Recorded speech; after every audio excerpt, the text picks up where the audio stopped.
Welcome. My name is Manfredi. I'm Senior Director of the Resilience Practice Team at Plan International USA and a member of the ECCN Steering Group and Equity Task Team. Thank you for joining us for this ECCN webcast on promising practices to increase equity in education among refugee populations. Today's presentation features discussion of case studies drawn from programming in Rwanda, Tanzania, and Uganda. This webcast is part of ECCN's priority area of focusing on equity in education among forcibly displaced groups.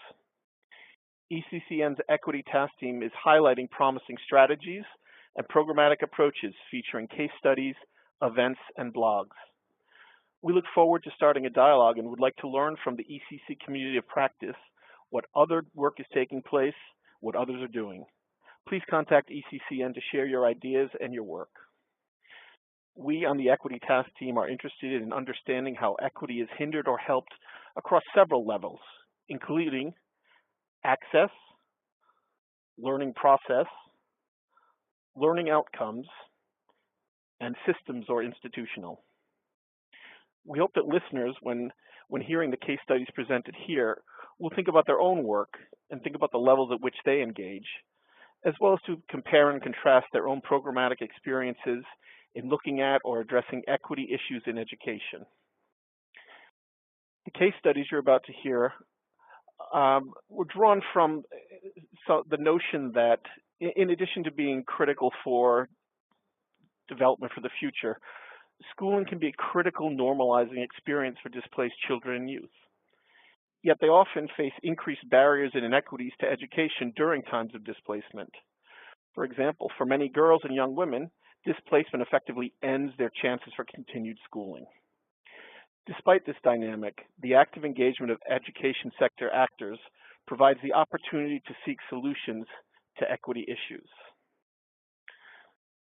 A bit of background on the case studies.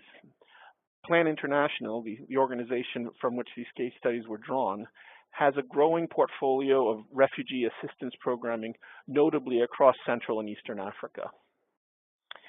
As an organization, Plan has always been focused on working with children, assuring that their rights and needs are met, and working at the grassroots. As such, we have a deep organizational commitment to gender equality, as well as a focus on practical programming to address equity issues. Both of these things are reflected in the highlighted programs. They share a common theme, seeking practical good practices to address inequities facing young refugee learners with a focus on gender equality. Today's presenter is Alexandra Shaphren. She is a deployable child protection and emergency specialist for Plan International. Alex deploys to humanitarian settings to support the child protection components of Plan International's emergency responses.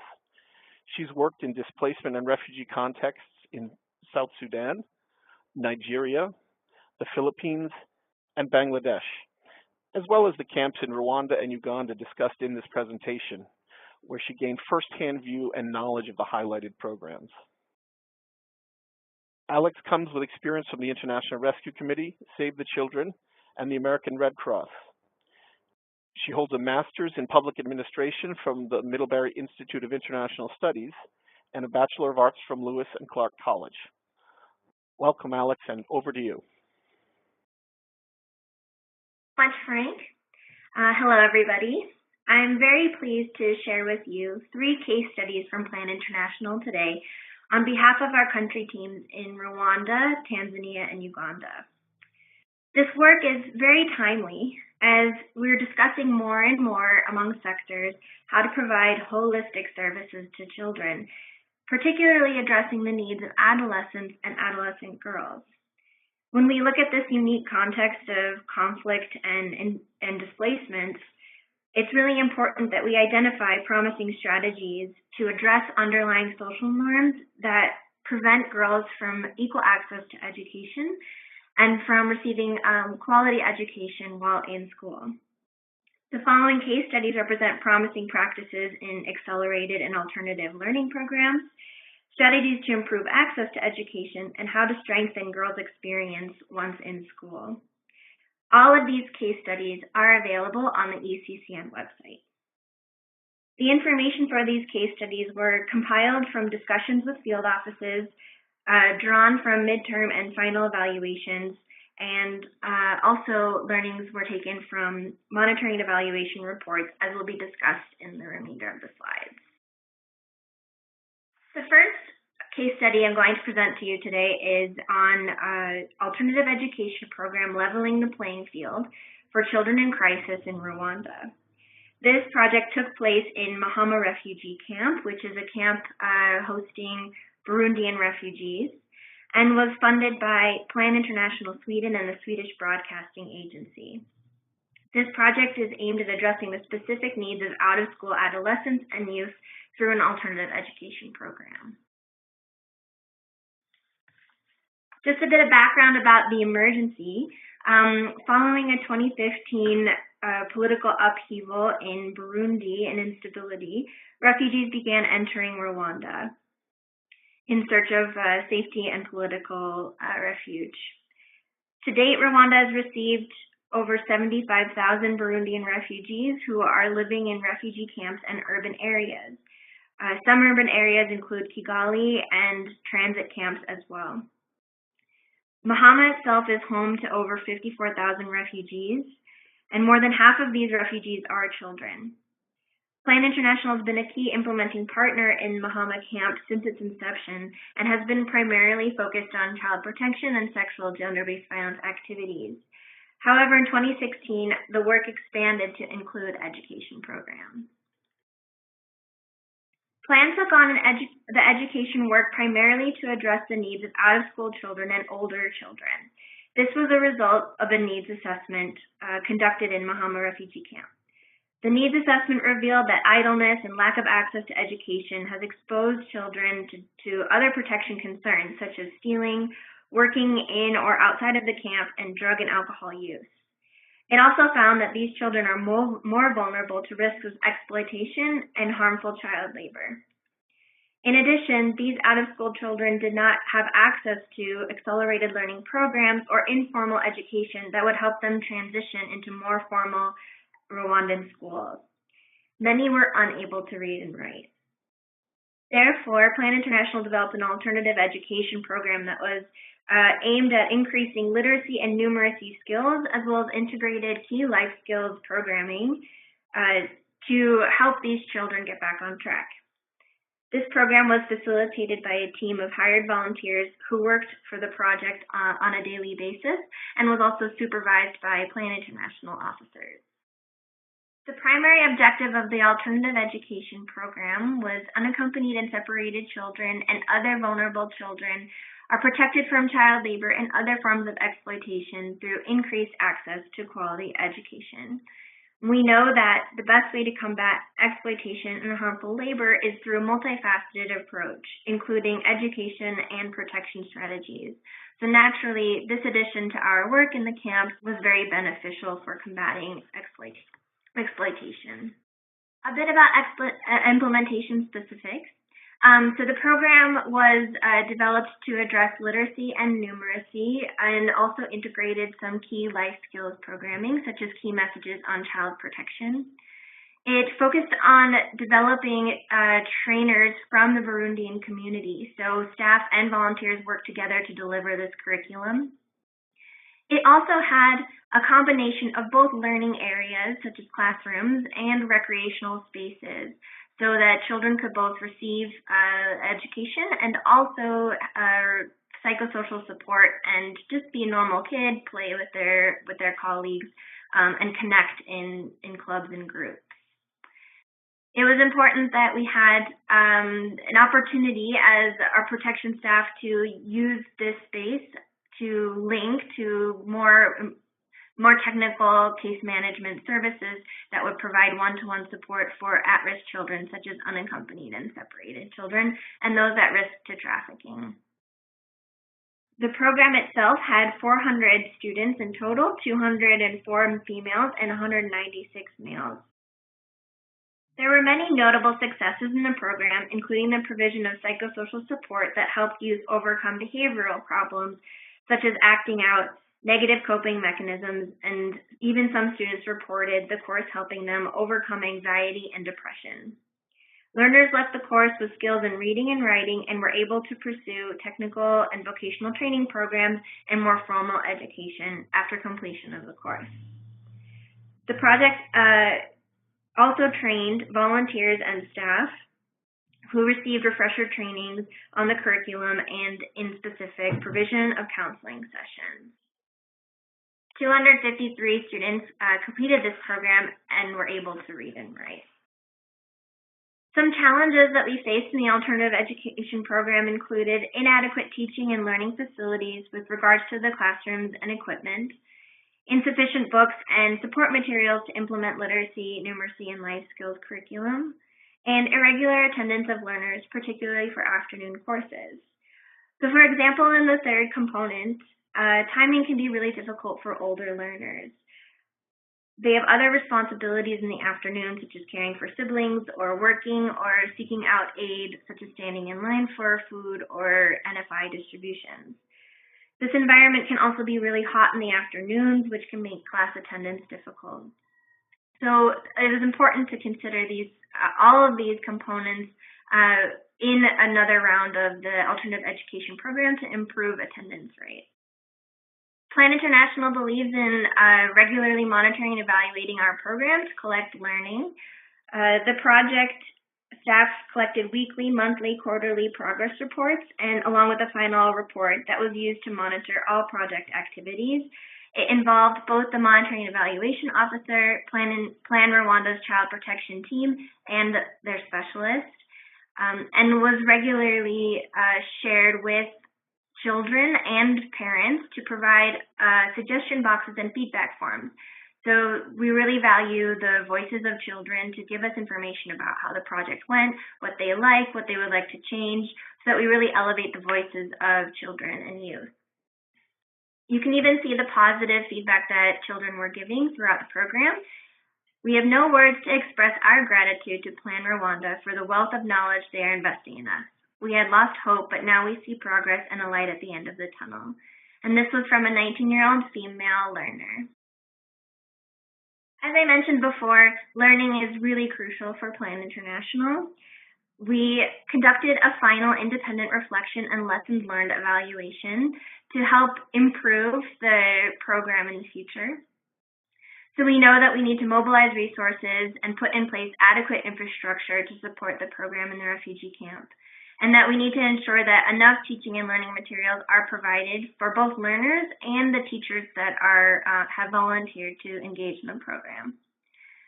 We also know that we want to mobilize resources for technical and vocational trainings so that learners can easily transition, once they have the literacy and numeracy skills, into more formal training classes. I now want to talk about a similar response to the Burundi refugee crisis, but in Tanzania.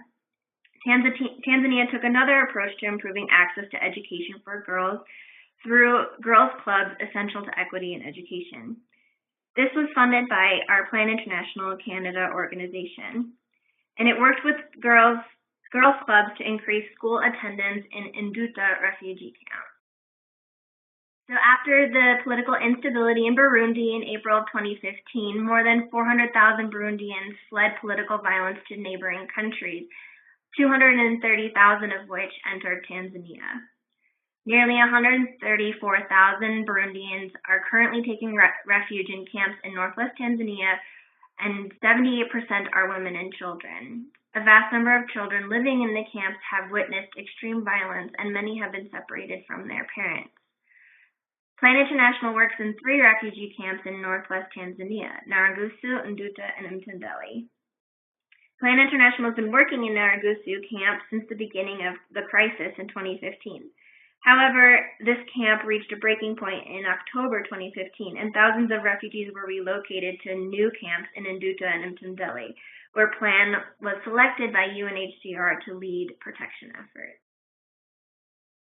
In Nduta camp, gender discrimination remains an overriding factor prohibiting girls from receiving the same educational rights as boys. However, a number of other factors play a critical role in whether families decide to send their daughters to school, including extreme poverty, leading to child labor, and limited employment opportunities for girls. Cultural practices and traditions, exclusion of pregnant, adolescent, and young mothers, early marriage, and a little understanding of menstrual hygiene management, and schools that are very far away from home. And even when girls make it to school, it is often difficult to retain them because of poor quality of education they receive and the fact that education systems often don't meet the needs their gender requires. Some challenges girls face at school are poor teachers, lack of curricula and textbooks, shortage of female teachers to be role models for them, and classroom environments that may reinforce gender stereotypes, such as girls sitting in the back of classrooms or on floors. There's also a lack of materials for menstrual hygiene management. They can often face sexual harassment, lack of security, and inappropriate school facilities such as gender-segregated latrines, for example. From existing data, Plan International Tanzania knew that girls faced a number of inequity issues, including low rates of enrollment, dropout, low performance rates, and a difficulty moving up in grades or to secondary schools.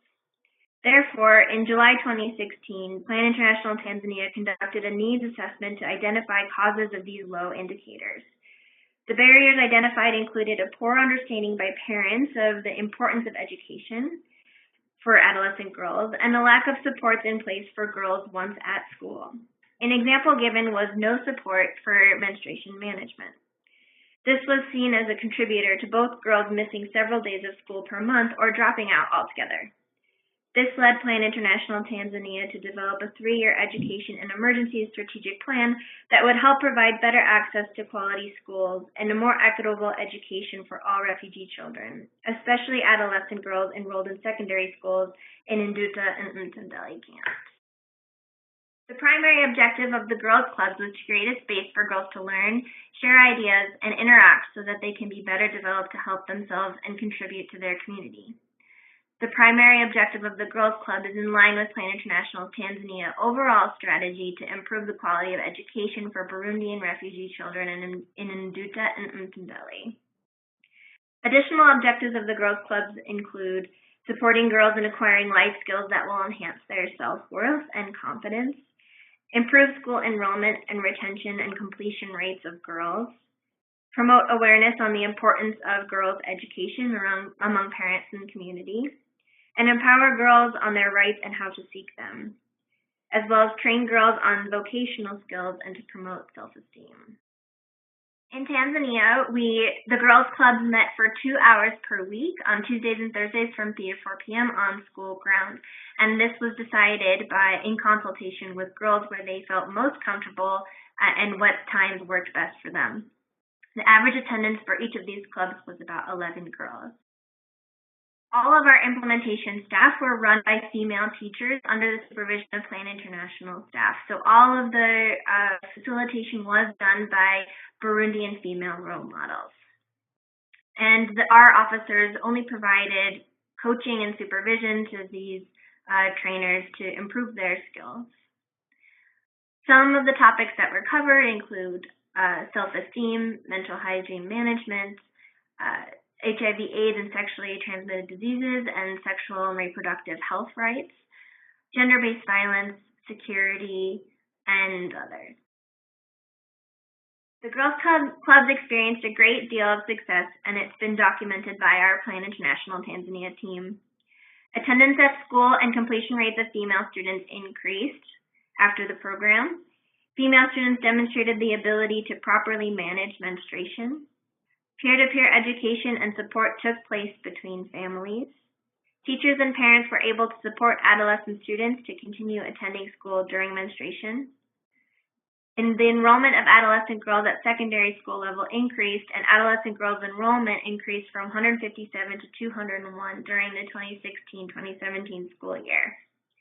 And girls' clubs also helped in the identification of out-of-school girls and facilitated the conduct of home visits around the camp to encourage girls to go back to school. Some challenges noticed by the team in Plan International Tanzania was that members of the girls' club's basic needs were not being met due to a lack of resources. These resources included pads and reusable cloths, lotions, soap, shoes, school uniforms, and equipment for sports activities. And this is one of the largest contributors to girls not attending school. Plan International Education and Emergencies officers provided ongoing monitoring to activities, as I mentioned previously. You can see one of our officers there in the left-hand corner and also in the front, supporting the trainers that are facilitating the session. And to measure the overall impact, the team in Tanzania conducted a survey which revealed that the implementation of the girls' clubs has had significant positive impact on girls' knowledge and actions on menstrual hygiene management in Duta camp. As part of our learning, we're always looking to improve what we do. According to an internal review conducted by our Tanzania team, the future implementation of girls' clubs will be improved through providing basic needs of members of the girls' club. So that includes the materials that I mentioned previously, hygiene items, and school uniforms and shoes. In addition, female teachers from primary as well as secondary schools should be trained so they can assist other female students in dealing with issues around menstruation, and that girls' clubs should be expanded to reach more girls, including in upper primary classes. The last case study I'm going to present to you today is from Uganda. In addition to the Burundi response in Tanzania, supporting girls during menstruation was a key element to helping South Sudanese refugees and Uganda girls stay in school in Uganda. This was funded by Plan International Australia and Plan International Netherlands with combined funding efforts. It took place in Tororo, Lira, and Alabtong districts. Plan International Uganda has been responding to the influx of South Sudanese refugees in northern Uganda since 2014, and Uganda is currently home to over 1 million South Sudanese refugees. It's actually the most number of South Sudanese refugees of all hosting countries. Uganda is one of the first countries to sign the 2016 New York Declaration on Refugees and Migrants, a commitment to provide a comprehensive response to refugees. The CRF is the idea that refugees should be included in the communities from the very beginning. When refugees gain access to education and labor markets, they can build their skills and become self-reliant, contributing to local economies and fueling the development of communities hosting them. Allowing refugees to benefit from national services and integrating them into national development plans is essential for both refugees and communities hosting them. Now, if you're a humanitarian practitioner listening to this and you've been to traditional refugee camps in the past, going to Uganda is actually really surprising. There are no UNHCR tents. Every refugee family is given a plot of land in which they can build a house that looks very much similar to houses in the host community. They get a plot of land in which they can cultivate, and they are integrated into the local host community. And it's really quite impressive. Plan International Uganda implemented this 4-year menstrual hygiene management project in 9 selected sub-counties in Lira, Alabtong, and Tororo districts. The project worked in partnership with AfriPads Limited to improve access to hygiene affordable pads for women and adolescent girls. AfriPads was responsible for the production, distribution, and sale of the reusable sanitary pads among beneficiaries in Plan International Uganda supported areas. This project was expanded in 2014 to target girls and women in refugee camps, in addition to the host communities the project was already working in. The primary objectives of the MHM project was to provide 100,000 adolescent girls and young women in refugee camps and host communities in Uganda the opportunity to fully participate in education and work without menstruation being a limiting factor. The project had 3 primary objectives: to improve knowledge, attitudes, and practices among rural women, adolescent girls, boys, and men, increase access to affordable and hygienic sanitary pads among rural women and adolescent girls, and increase access to appropriately designed gender-equitable water and sanitation and hygiene facilities among girls in primary schools in Lira, Alabtong, and Tororo districts. The expected results of the MHM project was to improve personal hygiene and the health of girls through the availability of sustainable and affordable sanitary protection, to remove barriers to education so that girls could go to school, and to improve incomes of young women through the sale of affordable sanitary pads. You can see to the right girls being shown the reusable sanitary cloth and how to sew their own reusable pads, both for themselves and for sale. So under the first objective, improve knowledge, attitudes, and practices among rural women, adolescent girls, boys, and men, Plan International conducted awareness-raising campaigns and education initiatives to hand out IEC materials on menstrual hygiene management. They provided a holistic and integrated approach to menstruation and menstrual hygiene management so that they could educate men and boys and encourage them to support girls and women during menstruation and to keep girls in school during that time. Senior women and male teachers were trained on menstrual hygiene management and instructed how to best support female pupils at school. And boys and girls were trained on menstrual hygiene management to empower them with the knowledge to support other learners and to share information among them through health parades at school. The project worked within the school system to disseminate more MHM information and skills to both teachers and pupils. In Objective 2, increase access to affordable and hygienic sanitary pads among rural women and adolescent girls, a local village savings and loan association was established, and members of this association were trained to make local reusable sanitary pads and sell the AfroPads kits. This project involved community leaders and district officials during the implementation, which helped increase its credibility and acceptance of the project. Lastly, increased access to appropriately designed gender-equitable wash facilities among girls in primary schools in the following districts. Plan International Uganda constructed latrines fitted with washrooms for girls to provide the privacy that was lacking due to poor sanitary structures. So this included a screen for privacy and also locking doors from the inside. Hand washing facilities were also installed located near the facilities to be used by female pupils. And schools made a concerted effort to ensure that these bathrooms remained clean and that this limited infection. Some of the successes of the MHM project included empowering females to attend school even during menstruation. We showed that regular class attendance rose from 70% to 92% among girls. 97% of girls surveyed possessed knowledge of menstruation, up to 78%, and 96% of boys surveyed possessed knowledge of menstruation and understood that it was normal.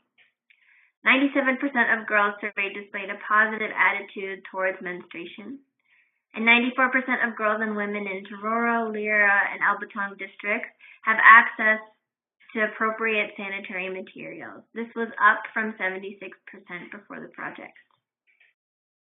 We found that 100% of girls that were surveyed were practicing appropriate hygienic behavior during menstruation, and we saw the use of AfroPads increase from 1% to 22%, and the use of inappropriate sanitary materials decreased from 34% to 6%, which was a really big win for the project.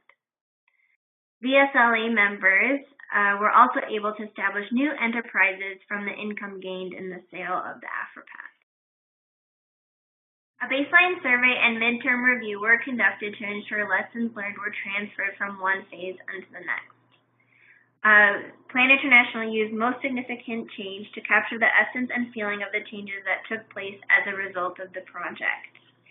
The final evaluation consisted of 182 interviews with male and female students, 16 focus group interviews with stakeholders, girls, boys, women, and men, and 48 key informant interviews conducted with head teachers and senior women teachers of sampled schools, the VSLA leaders, and district level officials.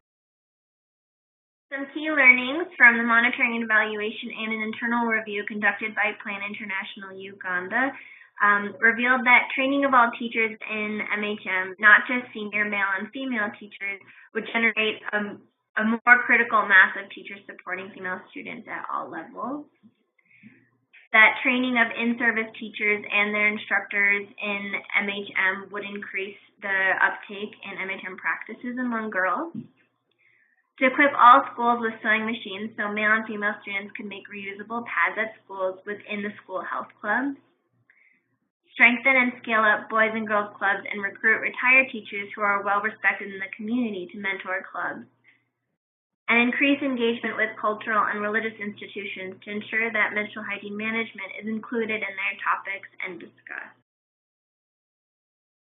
So to wrap up, Plan International is establishing a regional center of excellence for refugee programming in Eastern and Central Africa. And this group will continue exploring and documenting promising practice to address equity issues in refugee education. And it will also work to better support other countries, neighboring countries, when we know that there's an influx coming from one side to another, to better support across borders. And to support children and girls who are on the move. The ECCN Equity Task Team is very interested in learning what promising and good practice others are pursuing in their work. And as we mentioned before, please do share with us what you're doing. We're going to take a few questions now and invite others to visit the website where we'll be available to answer any follow-up questions in the coming weeks. Thanks, Alex. Given your experience in the camps and the fact that you've seen these programs and you have some good knowledge of them, we thought we'd call on your experiences and see if you could provide us some insights. For example, what would you say is the most significant obstacle to equity in education that you've witnessed in the settings in which you've worked? Thank you, Frank. It's a really good question. I think particularly for a refugee context, which might be different from an internally displaced context, is that refugees are often in a new country in which they don't speak the same language as other students, and it often takes quite a while for humanitarian workers and government to come together and decide on an appropriate curriculum for refugee children.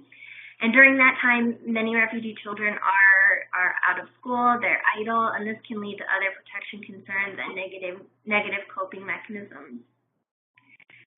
One thing that we really try to promote is integration with local schools where possible. And we also set up temporary learning spaces for children so that they can receive some temporary classes so that they're not completely out of school and have a gap in their learning. And then we also provide what we call child-friendly spaces, which offer some psychosocial support and counseling to children as well. Thanks. Another question might be maybe looking at a little bit of, again, drawing on your experience, can you provide maybe some specific success or learnings around equity issues that you think others might look at in planning their own education programs with forcibly displaced populations? Yeah, I think something that Plan International does really well is that we really listen to the voices of children, and we have very strong child-friendly accountability and feedback mechanisms. And the reason why I think this is so important and that others could consider in developing their programming is that each context is different. Children face different gender and social norms that may prevent them from getting to school, different security contexts. Parents might be afraid to send their children out of their home to school because of the stress and the fear from the chaos of the emergency and from running from their homes. So I think it's really important that when we address issues of equity in education, that we're not looking at just a cookie-cutter response, but that we really seek to understand what are the cultural and contextual barriers for children accessing education, and that we work alongside the community to address those. And in this way, we can be the most successful and have the most sustainable impact. This next question, Alex, I think is probably going to be near and dear to your heart because it brings in CPIE. Listening to the case studies, notably Rwanda, I think it was mentioned a few times, there seems to be a very strong nexus between education and child protection programming. Can you maybe discuss a little bit about the kind of coordination or joint planning in programs between CPIE and education that goes on, or is there sufficient coordination, or do you think that it should be strengthened? Maybe a little bit based on what you've seen from the field. Yeah, great, thanks. I think that particularly in Rwanda, the example that you gave, the coordination between the child protection and education sectors is really, really strong. And I think this is really important and something that can be replicated across other contexts. Partnering between education and protection is essential, not just because the safety of children is so crucial, but that their right to education needs to be upheld even in emergencies. But that we can really, both sectors can benefit from working together. So, for example, child protection staff will often reach out to teachers in communities, to parent-teacher networks and organizations to really begin to understand the protection concerns that are happening in the crisis. They're the ones who know all of the children in their communities. They know the families that might be at risk. They really have all the information about children from the onset of the emergency. So they're really key partners for us. In addition, once schools do get started and temporary learning spaces are opened, child protection and education actors always work together to develop safe spaces for recreation and psychosocial support so that learning and, getting back a sense of normalcy is happening in the same space, because we know that if children are stressed, if they're worried about their safety, if they're not sleeping well, if they have a lot of anxiety, they're not able to learn. So having both that psychosocial and counseling component alongside learning is really, really important. And then we can also train teachers to be kind of the frontline identifiers of at-risk children or children who are experiencing violence, abuse, neglect, or exploitation by training teachers on specific signs and symptoms of violence and harm that children can show, and be able to identify those and refer it to the appropriate child protection staff so that they can follow up and make sure the child gets a holistic and unique response that's confidential and gives them access to all the services that they need.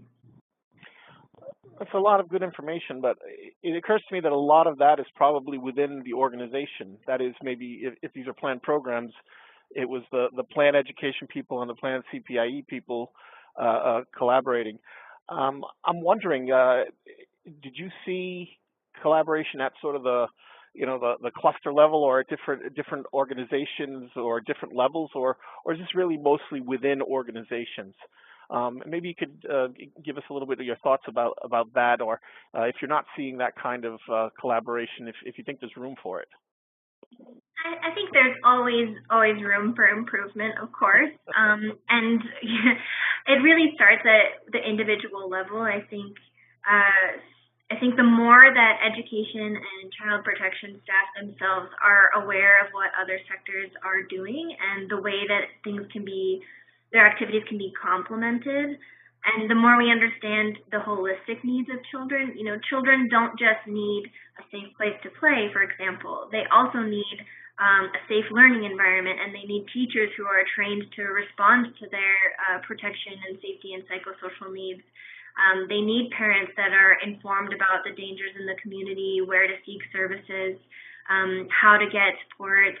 We need to be able to work together to share as much life-saving information as possible. So I think it's really important that the more a humanitarian practitioner is aware of what's happening in the other sectors, the better they can identify those points of collaboration, and then we can really leverage that, because in the end, we're all focused on helping children and getting them back to normal and improving their quality of life and giving them the best chance that they have for a successful future.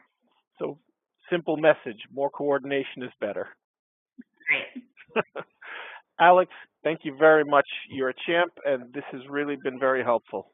Much appreciated. Happy to be here, and special thanks to the countries who were able to pull all this learning together. I'm very honored to speak on their behalf. Thank you. And thanks to everyone for listening. Please be on the lookout for other events and materials via this website. Thank you very much.